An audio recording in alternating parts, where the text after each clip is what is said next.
ಕೆಲವೊಂದು ರೀತಿಯಲ್ಲಿ ಹೆಣ್ಣು ಮಕ್ಕಳು ಈ ಪ್ರೀತಿ ಪ್ರೇಮ ಅಥವಾ ಗಂಡು ಮಕ್ಕಳು ಪ್ರೀತಿ ಪ್ರೇಮ ವಿಚಾರ ವ್ಯವಸ್ಥೆ ಅಂದ್ಕೊಂಡು ತಂದೆ ತಾಯಿ ಕುಟುಂಬದ ಪ್ರೀತಿಯನ್ನು ತೊರೆದು ಮನೆಯನ್ನು ಒಂದು ಗೌರವ ವ್ಯವಸ್ಥೆಯನ್ನು ಕೂಡ ಅರ್ಥ ಮಾಡಿಕೊಳ್ಳದೆ ವ್ಯರ್ಥ ಏನೇನೋ ನಿರ್ಧಾರಗಳನ್ನು ಮಾಡಿ ಕುಟುಂಬವನ್ನು ತೊರೆದು ಹೋಗ್ಬಿಡೋದು.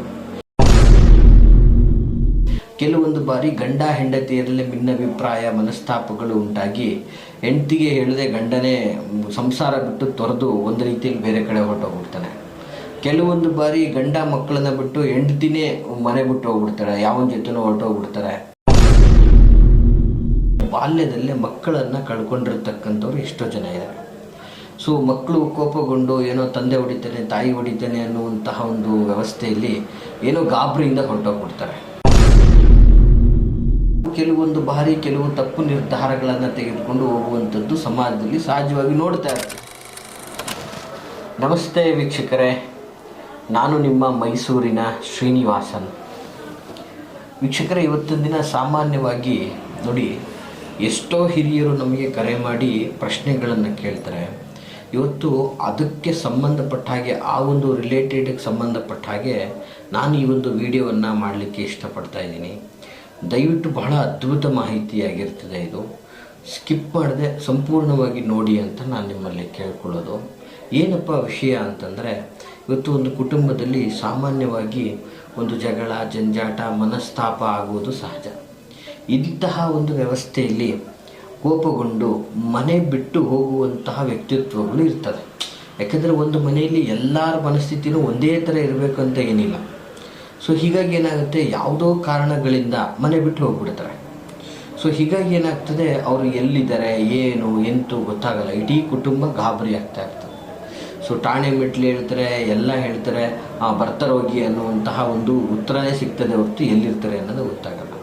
ನೋಡಿ, ಈ ರೀತಿಯಾಗಿ ಎಷ್ಟೋ ಜನಗಳಿಗೆ ಬಾಲ್ಯದಲ್ಲೇ ಮಕ್ಕಳನ್ನು ಕಳ್ಕೊಂಡಿರ್ತಕ್ಕಂಥವ್ರು ಎಷ್ಟೋ ಜನ ಇದ್ದಾರೆ. ಸೊ ಮಕ್ಕಳು ಕೋಪಗೊಂಡು ಏನೋ ತಂದೆ ಹೊಡಿತಾನೆ ತಾಯಿ ಹೊಡಿತಾನೆ ಅನ್ನುವಂತಹ ಒಂದು ವ್ಯವಸ್ಥೆಯಲ್ಲಿ ಏನೋ ಗಾಬರಿಯಿಂದ ಹೊರಟೋಗ್ಬಿಡ್ತಾರೆ. ಎಲ್ಲಿ ಹೋಗ್ತಾರೆ ಏನಾಗ್ತಾರೆ ಒಂದು ಗೊತ್ತಾಗೋದಿಲ್ಲ.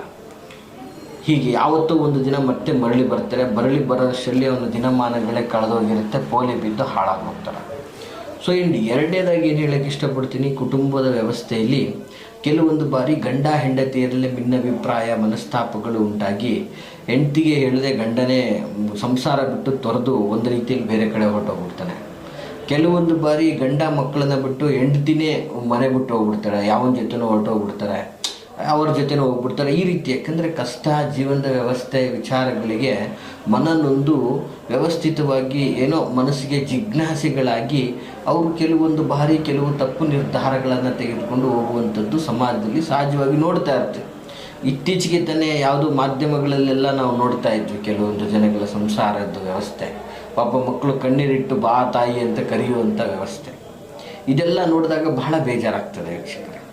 ಮತ್ತು ಎರಡನೇದಾಗಿ ಕೆಲವೊಂದು ರೀತಿಯಲ್ಲಿ ಹೆಣ್ಣು ಮಕ್ಕಳು ಈ ಪ್ರೀತಿ ಪ್ರೇಮ ಅಥವಾ ಗಂಡು ಮಕ್ಕಳು ಪ್ರೀತಿ ಪ್ರೇಮ ವಿಚಾರ ವ್ಯವಸ್ಥೆ ಅಂದ್ಕೊಂಡು ತಂದೆ ತಾಯಿ ಕುಟುಂಬದ ಪ್ರೀತಿಯನ್ನು ತೊರೆದು ಮನೆಯನ್ನು ಒಂದು ಗೌರವ ವ್ಯವಸ್ಥೆಯನ್ನು ಕೂಡ ಅರ್ಥ ಮಾಡಿಕೊಳ್ಳದೆ ಸೊ ಅವರ ಭಾವನೆಗಳಿಗೆ ಕಟ್ಟುಬಿದ್ದು ಏನೋ ಒಂದು ಕ್ರಶ್ ಆಗಿಬಿಟ್ಟಿದೆ, ಏನೋ ಒಂದು ಪ್ರೀತಿಸ್ಬಿಟ್ಟಿದ್ದೀವಿ, ಏನೋ ಒಂದು ವ್ಯವಸ್ಥೆ ಇದೆ, ಇದಕ್ಕೆ ನಮ್ಮ ಪ್ರೀತಿಗೆ ಕುಟುಂಬದಲ್ಲಿ ಸಹಕಾರ ಸಿಗುತ್ತೋ ಇಲ್ಲವೋ ಗೊತ್ತಿಲ್ಲ, ಅದನ್ನು ಹೇಳ್ಕೊಳ್ಳೋ ಧೈರ್ಯ ಇರೋದಿಲ್ಲ, ಅದನ್ನು ಸಾಧಿಸುವಂತಹ ಆತ್ಮಸ್ಥೈರ್ಯ ಇರೋದಿಲ್ಲ, ವ್ಯರ್ಥ ಏನೇನೋ ನಿರ್ಧಾರಗಳನ್ನು ಮಾಡಿ ಕುಟುಂಬವನ್ನು ತೊರೆದು ಹೋಗ್ಬಿಡೋದು. ಈ ಕಡೆ ಪಾಪ ತಂದೆ ತಾಯಿ ಕುಟುಂಬದವರ ಗೋಳಾಟವನ್ನು ನೋಡಲಿಕ್ಕೆ ಸಾಧ್ಯವಾಗೋದಿಲ್ಲ. ಎಷ್ಟು ಗೋಳಾಟ ಆಡ್ತಾ ಇರ್ತಾರೆ ಅಂದರೆ ನಿಜವಾಗಿಯೂ ಕೂಡ ಮನಸ್ಸಿಗೆ ತುಂಬ ದುಃಖ ಆಗ್ತದೆ. ಈ ಥರದ ಒಂದು ಪ್ರಸಂಗಗಳಾಗ್ತಾ ಇರ್ತದೆ. ಇದು ನಮ್ಮ ಸುತ್ತಮುತ್ತಲಿನಲ್ಲೇ ನಮ್ಮ ಸಮಾಜದಲ್ಲೇ ಎಷ್ಟೋ ಬಾರಿ ನಾವು ಗಮನಿಸ್ತಾ ಇರ್ತೀವಿ. ಇದಕ್ಕೆ ಸಂಬಂಧಪಟ್ಟಂಗೆ ಎಷ್ಟೋ ಕುಟುಂಬದವರು ಬಂದು ನಮ್ಮ ಹತ್ರ ಕಣ್ಣೀರಿಟ್ಟಿರ್ತಕ್ಕಂಥದ್ದನ್ನು ಕೂಡ ನಾನು ಬಹಳ ರೀತಿಯಲ್ಲಿ ಗಮನಿಸಿರ್ತಕ್ಕಂಥದ್ದು. ಅದಕ್ಕೆ ಕೆಲವೊಂದಷ್ಟು ಪರಿಹಾರಗಳನ್ನು ಕೂಡ ನಾವು ತಿಳಿಸಿರ್ತಕ್ಕಂಥದ್ದು. ನೋಡಿ, ಸಹಜವಾಗಿ ಏನಾಗ್ತದೆ, ಕೆಲವು ಕುಟುಂಬ ವರ್ಗಗಳಲ್ಲಿ ಇಂಥವರೊಟ್ಟಿಗೆ ವಿವಾಹ ಮಾಡ್ಕೋಬೇಕು ಅನ್ನೋ ಕಾರಣಕ್ಕೆ ಅವರವರಲ್ಲಿ ಇರ್ತಕ್ಕಂಥ ಹಳೆಯ ವೈಷಮ್ಯ ದ್ವೇಷಗಳಿಂದಾಗಿ ಸಂಬಂಧ ಕೂಡೋದಿಲ್ಲ ಅಂಥೇಳಿ ಬೇಕಂತಲೇ ಪರಸ್ಪರ ಪ್ರೀತಿ ವಿಶ್ವಾಸ ಸಂಬಂಧ ಅಂತ ಈ ಪ್ರೀತಿಯ ನಾಟಕವನ್ನಾಡಿ ಮನೆ ಬಿಟ್ಟು ಓಡಿಸ್ಬಿಡ್ತಾರೆ. ವಿವಾಹ ಆಗ್ಬಿಟ್ಟು ಬಾ ಏನು ಮಾಡಲ್ಲ ಅನ್ನುವಂತಹ ಒಂದು ಧೈರ್ಯ. ಈ ರೀತಿಯೆಲ್ಲ ಆಗಿ ಕುಟುಂಬದ ಗೌರವ ಆ ಹುಡುಗಿಗೆ ಒಂದು ಅನಂತರ ಬಂದು ಒಂದು ಒಳ್ಳೆಯ ಜೀವನ ಅನ್ನೋದೇ ಸಿಗೋದಿಲ್ಲ. ಸೊ ಆಕೆ ಕಂಪ್ಲೀಟ್ಲಿ ನಾನು ಎಂತಹ ತಪ್ಪು ಕೆಲಸ ಮಾಡಿದೆ, ಎಂಥ ಜೀವನ ನಂದು ನಾಶ ಆಗ್ಬಿಡ್ತಲ್ಲ ಅಂತ ಕೊರಗುವಂಥ ಪರಿಸ್ಥಿತಿ. ಅಲ್ಲಿನ ಒಂದು 6 ತಿಂಗಳಿಗೆ ಡಿವೋರ್ಸು, ಇನ್ನೊಂದು ಮತ್ತೊಂದಾಗಿ ಒಂದು ಕುಟುಂಬದ ವ್ಯವಸ್ಥೆ ನಾಶ ಆಗ್ತದೆ. ಮತ್ತು ಕೆಲವೊಂದು ಬಾರಿ ಏನಾಗ್ತದೆ, ವ್ಯರ್ಥ ಮನೆಯಲ್ಲಿ ಜಗಳ ಜಂಜಾಟ, ಒಂದು ನೆಮ್ಮದಿ ಅನ್ನೋದೇ ಇಲ್ಲ ಅನ್ನುವಂತಹ ವ್ಯವಸ್ಥೆಗೆ ಮನೆಯಲ್ಲಿರ್ತಕ್ಕಂತಹ ಯಾವುದಾದ್ರೂ ಒಂದು ವ್ಯಕ್ತಿ ಕೋಪಗೊಂಡು ಹೇಳ್ದೆ ಕೇಳದೆ ಮನೆ ಬಿಟ್ಟು ಹೋಗ್ತಾರೆ ಅಂತ ಅನ್ಕೊಳ್ಳಿ. ಇಂತಹ ಪರಿಸ್ಥಿತಿಗಳಲ್ಲಿ ನೋಡಿ ವೀಕ್ಷಕರೇ, ಬಹಳ ಅದ್ಭುತವಾದ ವಿಚಾರ ಇದು ಸಾಮಾನ್ಯವಾಗಿ ನಾವು ನೋಡ್ತಾ ಇರ್ತೀವಿ. ಕೆಲವು ಸಲ ಸ್ನೇಹಿತರಿಗೆಲ್ಲ ಎಲ್ಲಪ್ಪ ಹೋದ ಅಂತ ಪಾಪ ತಂದೆ ತಾಯಿಗಳು 108 ಫೋನ್. ಆ ಸ್ನೇಹಿತರುಗಳು ಕೂಡ ಅವ್ರನ್ನ ಹುಡುಕೋದಕ್ಕೆ ಅವರು ಒಂದೊಂದು ದಿನ 2 ದಿನ ಕೆಲಸ ಕಾರ್ಯಗಳನ್ನೆಲ್ಲ ಬಿಟ್ಟು ಅವನು ಎಲ್ಲೆಲ್ಲಿದ್ದಾನೆ ಎಲ್ಲ ಲಿಂಕಲ್ಲೂ ಅವ್ನ ಫೋಟೋ ವಾಟ್ಸಪ್ಪು ಫೇಸ್ಬುಕ್ಕು ಎಲ್ಲ ಕಡೆ ಶೇರ್ ಮಾಡಿ ಅವನ್ನ ಹುಡುಕಾಟ ಮಾಡೋದು. ಹೀಗೆ ವ್ಯರ್ಥವಾಗಿ ಎಲ್ಲರನ್ನೂ ಕೂಡ ಕಾಡಿಸುವಂತಹ ಒಂದು ವ್ಯವಸ್ಥೆ ಇದು, ಆಯಿತಾ. ಆಮೇಲೆ ಏನಾಗ್ತದೆ, ಅವರ ಹಠ ಸಾಧನೆ ಮಾಡಲಿಕ್ಕೆ, ಕುಟುಂಬದವರನ್ನು ಹೆದರಿಸಲಿಕ್ಕೆ, ಕುಟುಂಬದಲ್ಲಿ ಅವರ ಒಂದು ಆಧಿಪತ್ಯವನ್ನು ಸಾಧಿಸಲಿಕ್ಕೂ ಕೂಡ ಕೆಲವೊಂದು ಬಾರಿ ಈ ರೀತಿ ಎಲ್ಲ ಮಾಡ್ತಾರೆ. ಇದು ನಾವು ಗಮನಿಸಿದ್ದೇವೆ. ಆಮೇಲೆ ಸಾಮಾನ್ಯವಾಗಿ ಈ ಥರದ ಒಂದು ವ್ಯವಸ್ಥೆ ಇರ್ತಕ್ಕಂಥವ್ರಿಗೆ ತುಂಬ ಒಂದು ಶ್ರಮಿಕರಾಗಿರೋದಿಲ್ಲ. ಅವರು ಒಂದು ರೀತಿಯಾದ ದಂಡಪಿಂಡಗಳಂತ ಹೇಳಿದ್ರೆ ತಪ್ಪಾಗಲಿಕ್ಕಿಲ್ಲ. ಏನೂ ಮಾಡೋಕ್ಕಾಗದೇ ಇರೋರೇ ಈ ರೀತಿ ಮಾಡುವಂಥದ್ದು. ಮನಸ್ಸುಗಳಿಗೆ ಅವರು ಅಂದ್ಕೊಂಡಿರ್ಬೋದು ನಾವೇನೋ ಮನೆ ಬಿಟ್ಟು ಬಂದು ಸಾಧನೆ ಮಾಡ್ತಾ ಇದ್ದೀವಿ ಅಂತ. ಸತ್ಯವಾಗಲೂ ಅಲ್ಲ. ಆ್ಯಕ್ಚುಲಿ ಆ ಕುಟುಂಬದವ್ರಿಗೆ ಆಗ್ತಾ ಇರ್ತಕ್ಕಂತಹ ದುಃಖ ಬಹಳ ದೊಡ್ಡದಿರ್ತದೆ. ಸೊ ಈ ರೀತಿಯಾದಂತಹ ವ್ಯವಸ್ಥೆಯಲ್ಲಿ ಮನೆ ಬಿಟ್ಟು ಹೋಗಿ ಏನೋ ಆಮೇಲೆ ಯಾವತ್ತೋ ಒಂದು ದಿನ ನಾನು ಇಲ್ಲಿದ್ದೀನಿ, ನನ್ನನ್ನು ಹುಡುಕಬೇಡಿ, ನನ್ನನ್ನು ಹುಡುಕಕ್ಕೆ ಬಂದರೆ ನಾನು ಇಲ್ಲಿರೋದಿಲ್ಲ, ಈ ಥರದ್ದೆಲ್ಲ ಹೇಳುವಂಥದ್ದು. ಸೊ ಹೀಗೆ ಏನಾಗ್ತಾ ಇರ್ತದೆ, ಕುಟುಂಬದಲ್ಲಿ ಅವರ ಬರುವಿಕೆಯನ್ನು ಕಾಯ್ತಾ ದಿನ ಕಳೆಯುವಂತಹ ಜನಗಳು ಬಹಳ. ಸೊ ಇಂತಹ ಪ್ರಸಂಗಗಳು ಇವತ್ತು ನೀವು ಅನುಭವಿಸ್ತಾ ಇದ್ದರೆ ವೀಕ್ಷಕರೇ, ದಯಮಾಡಿ ಈ ಒಂದು ತಂತ್ರವನ್ನು ಮಾಡಿ.